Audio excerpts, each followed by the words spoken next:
June 28, 1914, in the sun-washed streets of Sarajevo, a pistol shot cracks through the summer air, and with it, the fragile architecture of European peace begins to collapse.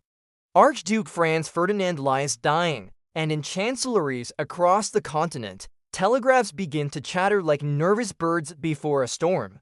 Alliances tighten, ultimatums fly, mobilization timetables, once theoretical, are activated.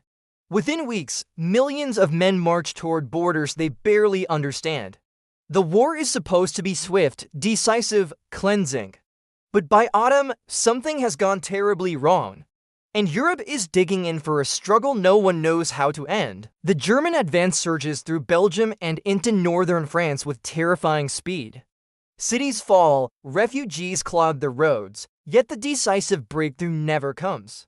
At the Marne, the Allied line stiffens, the German right wing falters. Both sides attempt to outflank the other in a frantic race to the sea.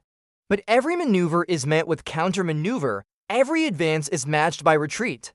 Gradually, almost imperceptibly, movement ceases. Then the earth itself is carved open. From the North Sea to the Swiss frontier, a continuous system of trenches snakes across 700 kilometers of scarred countryside. It is the longest fortress the world has ever seen. What began as shallow scrapes for cover evolve into complex defensive labyrinths, fire bays, communication trenches, dugouts reinforced with timber and corrugated iron, barbed wire coils like metallic thorns across no man's land. Machine gun nests command every approach. Artillery guns sit miles behind the lines, ready to churn entire fields into mud and bone. The Western Front is no longer a battlefield of movement. It is a siege, vast, industrial, and merciless. Every assault above ground becomes a ritual of slaughter. Whistles blow, infantry climb ladders. Within seconds, they are cut down by interlocking streams of machine gun fire.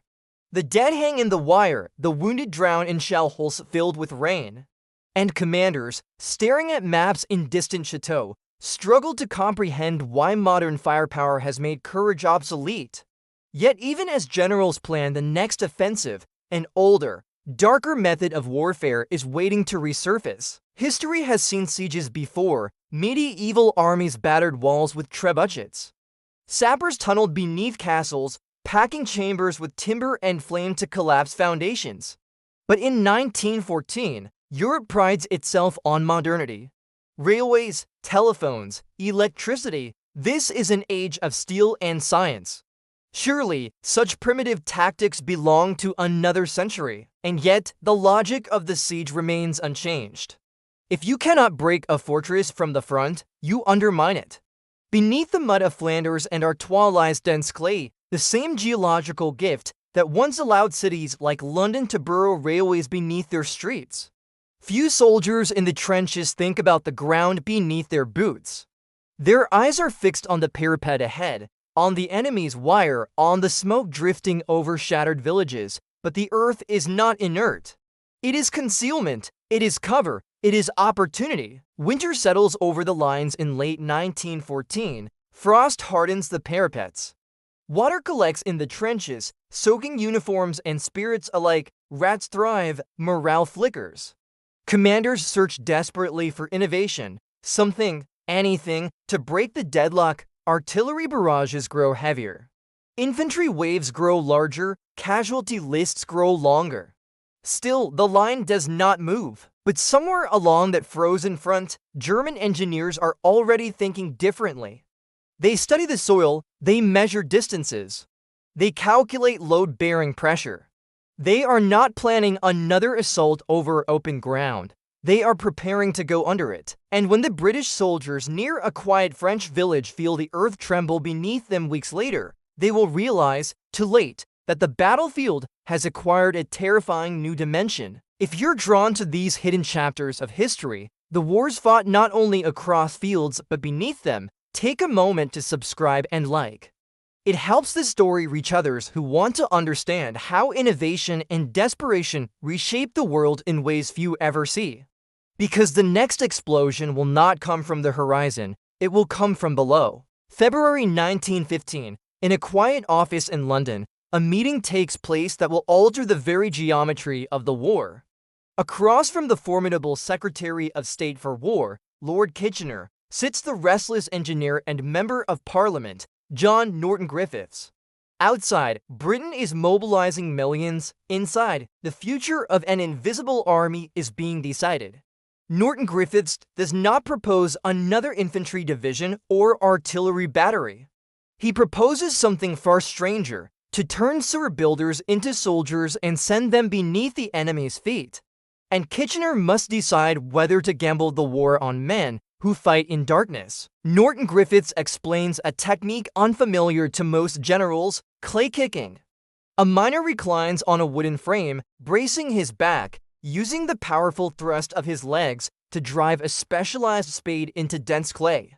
The motion is controlled, rhythmic, almost mechanical. Crucially, it is nearly silent. Unlike pickaxes or drilling equipment, clay kicking produces minimal vibration, reducing the risk of detection by enemy listeners underground. Speed without sound, that is the advantage. Kitchener, known for his stern demeanor and piercing gaze from recruiting posters across Britain, understands the stakes. Reports from the Western Front describe growing German mining activity. Festubert was not an isolated incident, it was a warning. If Britain fails to respond, entire trench sectors could collapse without a shot fired. Within days of the meeting, approval is granted, recruitment begins immediately. The War Office moves with unexpected urgency. Notices go out to coal fields, engineering firms, railway projects. Skilled miners are offered higher pay than standard infantry. Age restrictions are relaxed, physical requirements are adjusted.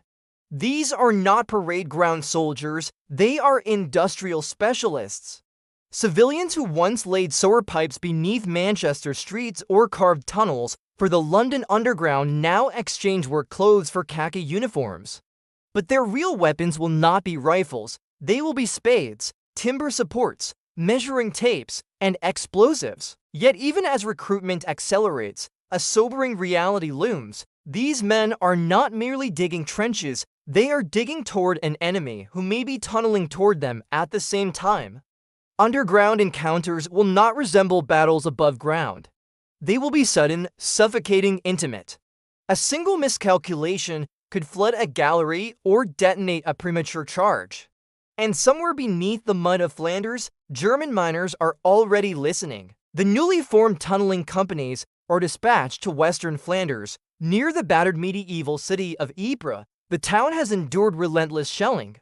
Its medieval cloth hall stands shattered, its streets reduced to rubble.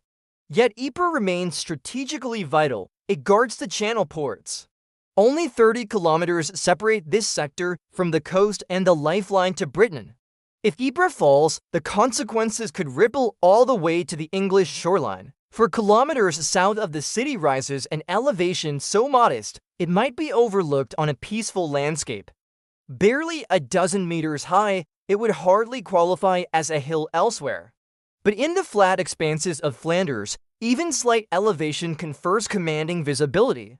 Artillery observers can direct fire with devastating accuracy from such vantage points. Its name is Hill 60. In February 1915, Hill 60 is firmly in German hands.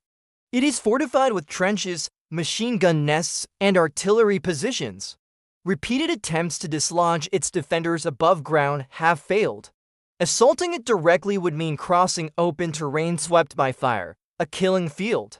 British commanders know the cost of such attacks. They have read the casualty lists. So a different plan begins to take shape beneath the surface. Shafts are marked, measurements are taken. The tunnelers begin to descend into the clay, driving vertical shafts downward before turning horizontally toward German strongpoints. The air grows thick. Candles flicker in cramped galleries scarcely wider than a man's shoulders. Every scrape of metal against soil is measured, controlled. Listening posts are established, where men press their ears to the earth, straining to detect the faint vibrations of enemy digging. The underground war has begun in earnest. If you're fascinated by these hidden dimensions of history, where innovation meets desperation and ordinary workers reshape battlefields, make sure to subscribe and like. It ensures stories like this reach others who want to understand how wars are fought not just with bullets, but with ingenuity. Because at Hill 60, the British are not merely digging tunnels. They are preparing to turn the earth itself into a weapon. And when the charges are finally set, the explosion will do more than shatter soil. It will announce that modern war now has a heartbeat beneath the ground. Joseph Goebbels' Nazi Party. Withdrawal from Geneva had been bold, but boldness alone was not security. Hitler understood something fundamental about power. Foreign defiance required domestic unity. If Germany was to stand apart from the international order, it could not appear divided at home.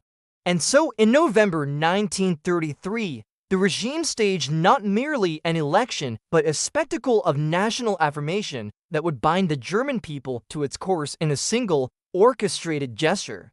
Though beneath the pageantry lay a machinery of pressure few dared resist. On November 12th, one day after the anniversary of Germany's defeat in the First World War, citizens were called to the polls.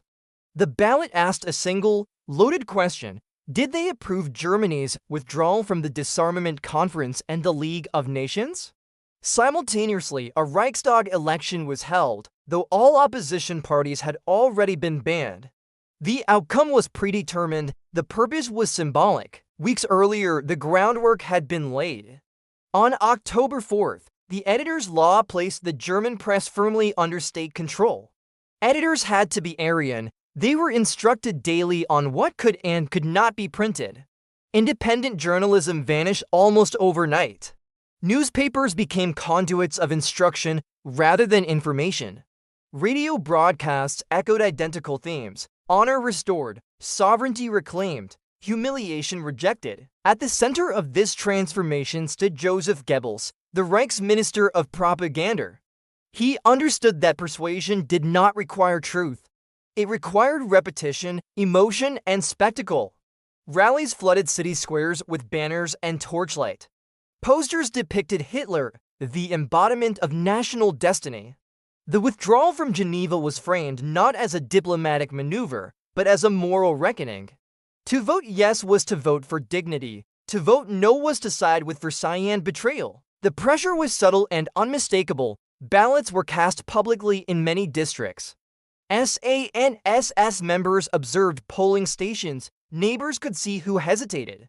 In workplaces, party officials recorded participation. Abstention carried suspicion, dissent carried risk.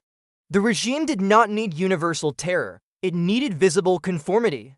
And conformity was delivered with chilling efficiency. When the results were announced, they were overwhelming: 95.1% approval. Officially, over 40 million Germans had endorsed the withdrawal. International observers raised eyebrows. Manipulation was evident. Yet the figure achieved its purpose. It projected unanimity. It signaled to foreign governments that Hitler's course was not a reckless gamble, but the expressed will of the German people. The psychological impact was profound. Germany's isolation was no longer framed as imposed hardship, it was reframed as chosen destiny. The regime could now claim that its foreign policy carried democratic validation, however hollow the process had been. Internally, dissenters were further marginalized. If 95% supported the Führer, who would dare admit otherwise? This plebiscite did more than legitimize withdrawal. It fused nationalism with obedience. It blurred the boundary between leader and nation. Hitler was not merely governing Germany, he was personifying it. Criticism of policy became criticism of the people themselves. And beyond Germany's borders, the message was equally potent. Foreign diplomats could dismiss the vote as propaganda, but they could not ignore its symbolism. Confronting Hitler now meant confronting what appeared to be a united country. The cost of intervention seemed higher, the risk of escalation more unpredictable. If you value deeply immersive historical storytelling that examines not just events but the psychology behind them, consider subscribing and liking this video. Your support ensures that more viewers can engage with the moments that shaped the modern world and the warning signs history left behind. By late November 1933, Hitler had achieved something remarkable. He had transformed a potentially destabilizing diplomatic rupture into a demonstration of strength. Germany appeared unified, resolute, defiant. The League's authority diminished further. The democracies hesitated still. But unity, once manufactured, demands direction, and in December, that direction would take a decisive turn away from diplomacy and toward preparation. At Hill 60, distance is measured not in miles, but in meters. British and German trench lines sit unnervingly close, in some sectors separated by less than 50 yards.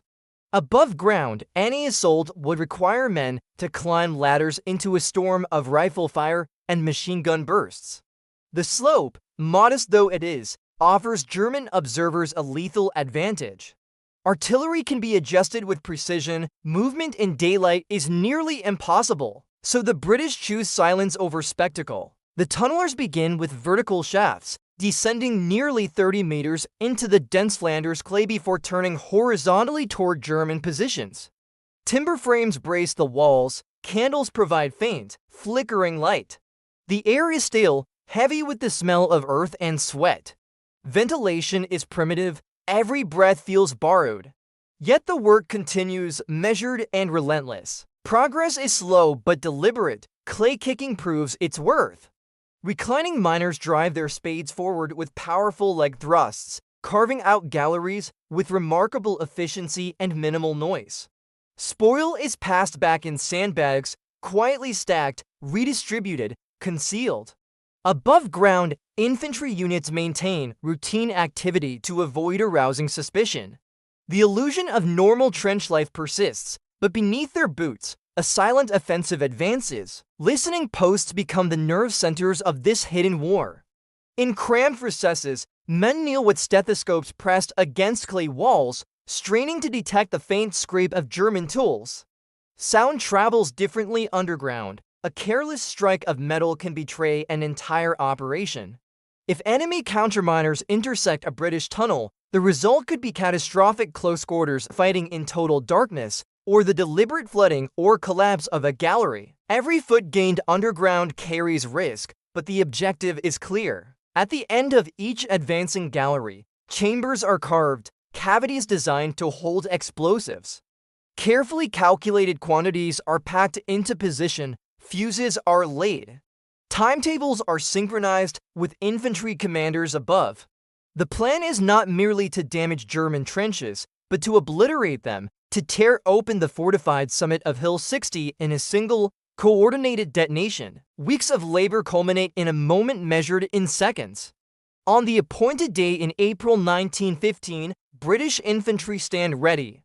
Officers check watches, the tension is suffocating. Beneath the German strongpoints, the charges wait silently in their clay chambers. Then, at the signal, the fuses burn down. The explosion that follows is not like artillery, it is deeper, heavier, more violent. The earth erupts, entire sections of the German position are hurled skyward in towering columns of soil and debris. Craters open where fortifications once stood, shockwaves ripple across the landscape. For a brief, stunned instant, defenders struggle to comprehend what has happened. The ground they trusted has betrayed them. British infantry surge forward, seizing the shattered summit. Hill 60, once untouchable by frontal assault, falls because the battle was not fought across its slopes, but beneath them. The success is both tactical and symbolic. It demonstrates that industrial expertise, harnessed for war, can rewrite the rules of engagement. Sewer builders and railway engineers have reshaped the battlefield through geology and nerve. Siege mining, an ancient art, has been reborn in modern form, industrialized, calculated, devastating. Yet the underground war is only beginning. Hill 60 proves what is possible, but it also signals escalation. Both sides will expand tunneling operations across the Western Front. Vast mine networks will grow beneath Flanders. Future detonations will dwarf even this one. The Earth itself will become unstable, contested, alive with hidden danger. The battlefield has expanded, not forward, but downward. What began with a pistol shot in Sarajevo has evolved into a conflict waged in layers. Sky filled with artillery smoke, trenches carved into mud, and tunnels twisting silently below. At Hill 60, the Western Front acquires a third dimension, one defined by patience, precision, and explosive force.